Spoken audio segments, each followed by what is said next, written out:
आज हम बात करने वाले हैं ऑस्ट्रेलिया के एक रहस्यमय तरीके से हुए मर्डर के बारे में। ऑस्ट्रेलिया का एडिलेड शहर 1 दिसंबर 1948 की रात समुद्र के किनारे एक शख्स बेसुधा पड़ा था। पहले आसपास के लोगों को लगा कि कोई शराबी है, लेकिन जब दूसरे दिन यानी 2 दिसंबर की सुबह तक वह टस से मस नहीं हुआ तो लोगों को हैरानी हुई।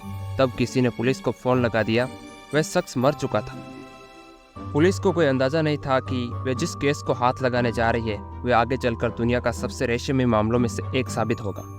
मरने वाले शख्स के बारे में जानकारी जुटाने के लिए दुनिया भर की एजेंसियां लगा दी गई, लेकिन कुछ भी पता नहीं चला। आज 74 साल बाद भी सवाल बना हुआ है कि वह मरा कैसे और वो कौन था। कहने को तमाम सबूत हाथ लगे, लेकिन कोई मदद नहीं मिली। 250 लोगों ने दावा किया कि वे मरने वाले व्यक्ति को जानते हैं, लेकिन एंड वक्त पर सब पीछे हट गए। उस दिन मौके पर पहुंची पुलिस को लाश की तलाशी के दौरान कपड़ों की जेब से एक किताब का सबसे पिछला पन्ना मिला, जिस पर लिखा था तमाम सूद। यह फारसी का शब्द है जिसका अर्थ है समाप्त। जिस किताब से इसे फाड़ा गया उसका नाम है उमर खयाम की रुबैया। मरने वाले के पास से पुलिस को कई और चीजें भी मिली। 7 अलग अलग ब्रांड की सिगरेट, ट्रेन और बस का टिकट, एक च्युइंगम, माचिस की एक डिब्बी। इन सब चीजों के जरिए मौत का राज खोलने की कोशिश की गई, लेकिन पुलिस जिस भी चीज को सबूत मानकर आगे बढ़ती उसी से उलझ जाती।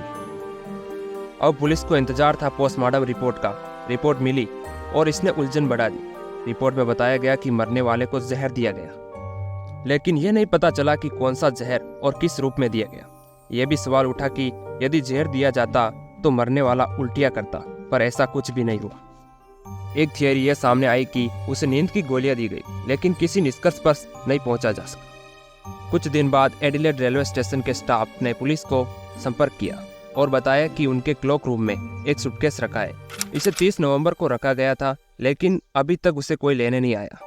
पुलिस को लगा कि इस सूटकेस से मामला सुलझ जाएगा, लेकिन इसमें रखे सामान के आधार पर जो छानबीन की गई वे किसी काम की नहीं आई। यह साबित नहीं किया जा सका सूटकेस उसी शख्स का था। अब पुलिस ने दूसरी लाइन पर काम शुरू किया और एक अभियान चलाया। उसने उस किताब को तलाशने का प्रयास किया जिससे वह पन्ना फाड़ा गया था। कुछ दिन बाद एक व्यक्ति आगे आया और बताया कि वह किताब उसके पास है। उस व्यक्ति का नाम था फ्रांसिस। पुलिस ने जब उससे पूछताछ की तो उसने बताया कि उसे यह किताब अपने एक दोस्त से इसी तरह फटे पन्ने के साथ मिली थी। वह फटा पन्ना और किताब का वह हिस्सा मैच कर गया। यह तो तय हो गया कि यह वही किताब है। पुलिस को लगा कि मामला सुलझ रहा है, लेकिन यहाँ से एक नई कहानी की शुरुआत होने वाली थी। इस किताब के पिछले कवर पर 2 टेलीफोन नंबर और एक कोडेड मैसेज लिखा था। इसके बाद फ्रांसिस को पुलिस के सामने सच बताना पड़ा। उसने कबूला कि यह किताब अपने दोस्त से नहीं मिली थी, बल्कि उसने चुराई थी। एक लावारिस खड़ी कार की पिछली सीट पर यह किताब पड़ी थी। अब पुलिस को लगा था कि यदि टेलीफोन नंबर और कोडेड मैसेज सुलझा लिया जाए तो शायद इस राज से पर्दा उठ सकता है। दुनिया के तमाम जानकारों से कोडेड मैसेज को डिकोड करवाए गए, लेकिन किसी को सफलता नहीं मिली। 2 टेलीफोन नंबर में से एक किसका है ये पता नहीं चला, लेकिन दूसरे के बारे में जरूर जानकारी मिली। वह नंबर था एक नर्स का। हालांकि उसे नहीं पता था कि उसका नंबर किताब के पिछले हिस्से पर कैसे आया। नर्स ने यह भी बताया कि जिस रात इस शख्स की मौत हुई उस रात उसके घर कोई मिलने आया था, लेकिन वह घर पर नहीं थी। किताब के बारे में नर्स ने बताया कि दूसरे विश्व युद्ध के दौरान उसने एक किताब खरीदी थी। बाद में उसने वह किताब अपने बॉयफ्रेंड बॉक्सल को दे दी। पुलिस को लगा कि शायद मरने वाला बॉक्सल ही हो, लेकिन नर्स ने शव देखकर पहचानने से इनकार कर दिया। वह लाश बॉक्सल की नहीं थी। पुलिस को लगा कि अगर बॉक्सल जिंदा है तो हो सकता है कि उससे कोई सुराग मिल जाए। अब पुलिस बॉक्सल तक पहुंचती है, लेकिन वहां भी निराशा मिलती है। बॉक्सल ने बताया कि उसे ये किताब इसी हाल में मिली थी। एक पन्ना फटा हुआ था।